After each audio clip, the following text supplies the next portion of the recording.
Hello बच्चों, स्वागत है आपका हिंदी निवास में। मैं पद्मलता। तो अभी तक जो है हमने स्वर संधि में जो है दीर्घ संधि, वृद्धि संधि, गुण संधि, यण संधि पढ़ा था। और हमारा स्वर संधि का जो आखिरी उपभेद है अयादि संधि, हम आज इस वीडियो में देखेंगे। तो देखिए, बहुत ही आसान है। तो अयादि संधि में जब ए आई या वो औ के बाद कोई भिन्न स्वर आता है, मतलब ए आई और वो औ को छोड़कर कोई और भिन्न स्वर आता है, तो ए जो है आई में बदल जाता है, आई जो है आई में बदल जाता है, और ओ जो है औ में बदल जाता है, और औ जो है औ में बदल जाता है। मैं आपको विस्तार से यहाँ समझाती हूँ। देखिए, हमने जो है अभी तक प्रथम शब्द का अंतिम वर्ण और द्वितीय शब्द का प्रथम वर्ण, ये जो हमने फॉर्मूला अपनाया था, तो अयादि संधि में भी इसी तरह फॉर्मूला अपनाना है। तो देखिए किस तरह। यहाँ हम प्रथम शब्द का अंतिम वर्ण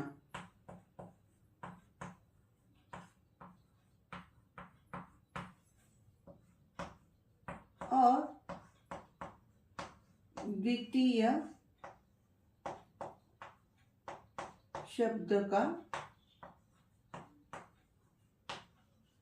प्रथम वर्ण।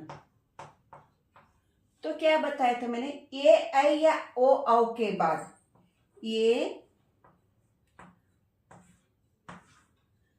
आई ओ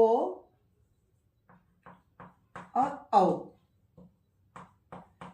इन स्वरों के बाद कोई भिन्न स्वर आता है, तो इसके पहले हमने जो है यहाँ प्रथम शब्द का अंतिम वर्ण जो भी आता हो, उसके बाद अगर कोई दूसरा द्वितीय शब्द का प्रथम वर्ण जो भी आता हो, तो हमने इन दोनों का रूपांतरण परिवर्तन होकर यहाँ तीसरा नया वर्ण बना था। लेकिन अब यहाँ पे इस तरह नहीं होता। तो प्रथम शब्द का अंतिम वर्ण में ए के बाद ऐ के बाद वो के बाद औ के बाद कोई भिन्न स्वर आता है, तो परिवर्तन जो है यहीं पे होता है। परिवर्तन इन दोनों के मेल से परिवर्तन नीचे नहीं होता, परिवर्तन जो है यहीं पे होता है।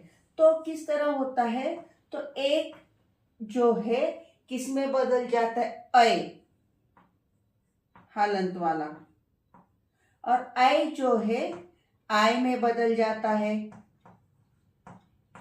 वो जो है औ में बदल जाता है, और औ जो है औ में बदल जाता है।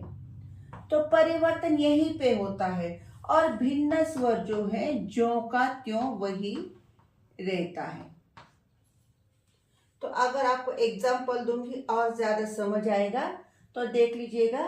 तो ये का ऐ का रूपांतरण ऐ में हुआ, ऐ का रूपांतरण आय में हुआ, ओ का रूपांतरण औ में हुआ, और औ का रूपांतरण जो है औ में हुआ।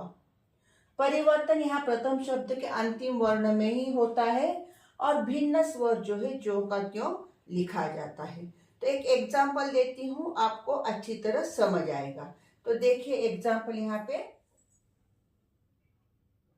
तो देखिए, अब यहाँ पे मैं एक एग्जाम्पल देती हूँ जिससे आपको अच्छी तरह समझ आए।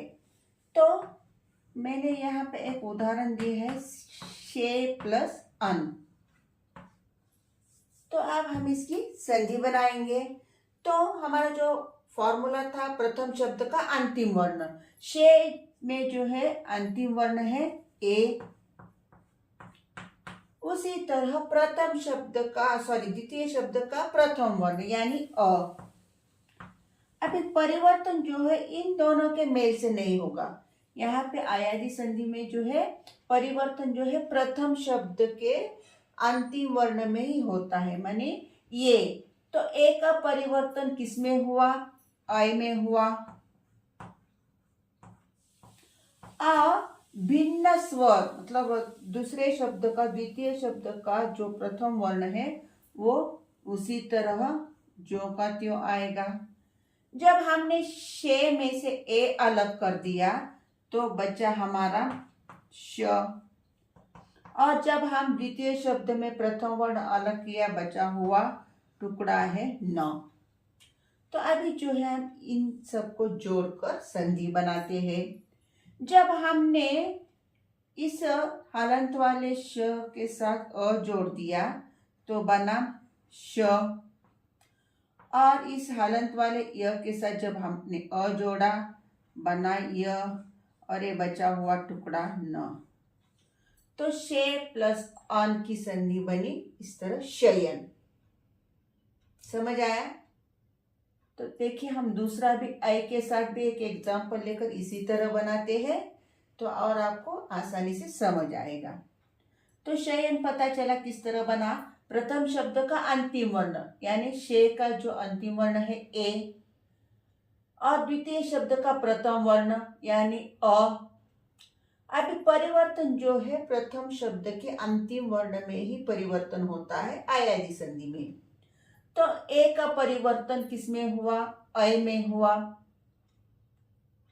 और द्वितीय शब्द का जो प्रथम वर्ण है अ, जो कहते हो भिन्न स्वर हमने वैसी तरह उतार दिया। जब हमने अन में से अ अलग कर दिया बचा हुआ टुकड़ा न, और जब हमने शे में से ए निकाल दिया तो ये हलंत वाला श बचा। अभी हमें इन्हें जोड़ना है तो ए हलंत वाले श के साथ हमने अ जोड़ दिया तो इसका श बन गया व्यंजन। और जब हमने इस हलंत वाले मतलब ये उसका वास्तविक जो रूप है य का बिना हलंत का स्वर रहित, उसमें हमने यह स्वर जोड़ दिया तो य बन गया और ये बचा हुआ टुकड़ा न। इस तरह शे प्लस अन इज इक्वल टू शयन। तो दूसरा भी एक उदाहरण देख लेते हैं। चलो अभी हम ऐ का एक उदाहरण देखते हैं। तो यहां मैं आपको देती हूं गए प्लस अक। इसके अभी हमें संधि बनानी है। किस तरह बनानी है? प्रथम शब्द का अंतिम वर्ण गए का अंतिम वर्ण है ऐ, प्लस द्वितीय शब्द का प्रथम वर्ण अ। तो अभी हमें परिवर्तन जो है यहाँ पे प्रथम शब्द के अंतिम वर्ण में, तो ऐ का परिवर्तन किसमें होता है? आय में होता है। ये हलंत वाला आय। और जब हमने गए में से आय को निकाल दिया अलग कर दिया तो किस तरह होता है? यह इस तरह हलंत वाला ग। उसी तरह प्रथम द्वितीय शब्द का प्रथम वर्ण अ, जब अक में से हमने अ बाजू को निकाल दिया तो बचा हुआ टुकड़ा है क। कंफ्यूज होने की जरूरत नहीं है। देखिए प्रथम शब्द का अंतिम वर्ण है ऐ, द्वितीय शब्द का प्रथम वर्ण अ। इसके पहले की संधियों में दोनों का मिलाप होने से तीसरा परिवर्तन जो है तीसरे वर्ण में होता था, लेकिन आयादी संधि में परिवर्तन जो है यहाँ प्रथम शब्द के अंतिम वर्ण में ही होता है।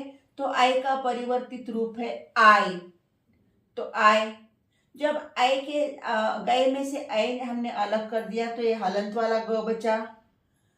तो भिन्न स्वर जो का त्यों आता है। द्वितीय शब्द का अंतिम वर्ण अ हमने लिखा, जब अक में से अ अलग कर दिया बचा हुआ टुकड़ा क। अब इन सभी को जोड़कर हमें संधि बनानी है।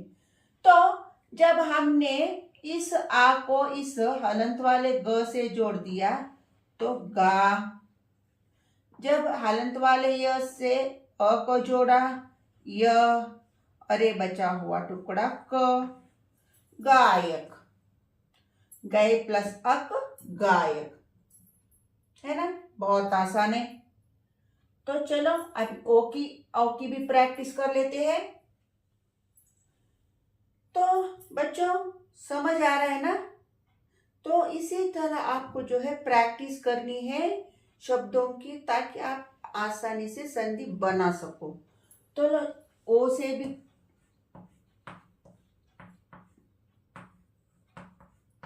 देखिए पो प्लस अन, इसकी संधि बनानी है। तो पो प्रथम शब्द का अंतिम वर्ण, पो का अंतिम वर्ण है ओ। जो वर्ण विच्छेद अच्छी तरह से जिन्होंने सीखा है तो अंतिम वर्ण विच्छेद आने वाले को आसानी से समझ आता है। तो पो वर्ण में जो अंतिम वर्ण है वो है ओ। द्वितीय शब्द का प्रथम वर्ण अ। तो ओ का यहाँ पे जो है प्रथम शब्द का अंतिम वर्ण का ही परिवर्तन होता है। तो ओ का परिवर्तन किसमें हुआ? अ में हुआ।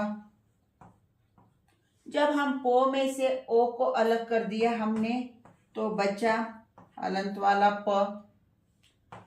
भिन्न स्वर, द्वितीय शब्द का अंतिम वर्ण द्वितीय शब्द का अंतिम वर्ण या भिन्न स्वर, ये ऐ ओ औ के बाद कोई भिन्न स्वर आता है तो वह भिन्न स्वर का जो पहला वर्ण है ज्यों का त्यों आता है।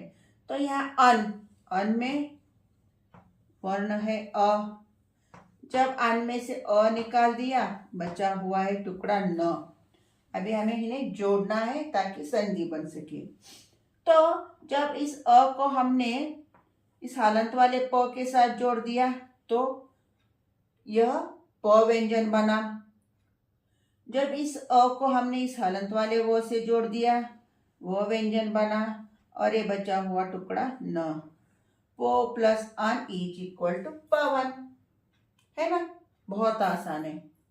तो चलो अभी औ से भी एक शब्द बनाते हैं, फिर बाकी कुछ शब्द दूंगी वो उसे आपको प्रैक्टिस करनी है। तो चलो बच्चों अभी औ से पो प्लस अन ले लेते हैं। इसके पहले हमने पो प्लस अन लिया था, अभी पो प्लस अन। तो प्रथम शब्द का अंतिम वर्ण पौ में औ। द्वितीय शब्द का प्रथम वर्ण अ। तो यहाँ प्रथम शब्द के अंतिम वर्ण में ही परिवर्तन हुआ तो औ का परिवर्तन आओ में हुआ।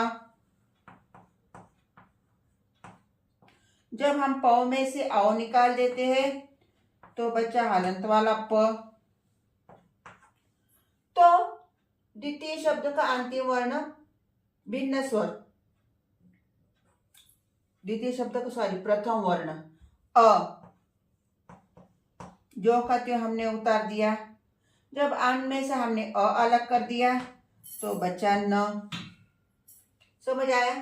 प्रथम शब्द का अंतिम वर्ण औ और द्वितीय शब्द का अंतिम वर्ण अ, इन दोनों के मेल से यहाँ पे परिवर्तन नहीं हुआ। परिवर्तन हुआ है प्रथम शब्द के अंतिम वर्ण में ही। तो औ का परिवर्तन किसमें हुआ? आओ में हुआ।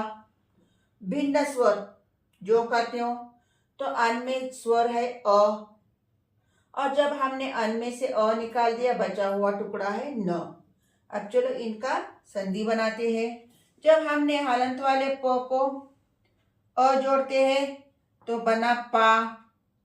जब हलंत वाले व को हम आ जोड़ते हैं बना व और ये बचा हुआ टुकड़ा न। पावन, पौ प्लस अन पावन। तो ये थे हमारे अयादी संधि के कुछ शब्द जिसकी हमने संधि बनाई। तो यहाँ बोर्ड पे और कुछ शब्द देती हूँ, वो आपको प्रैक्टिस करना है।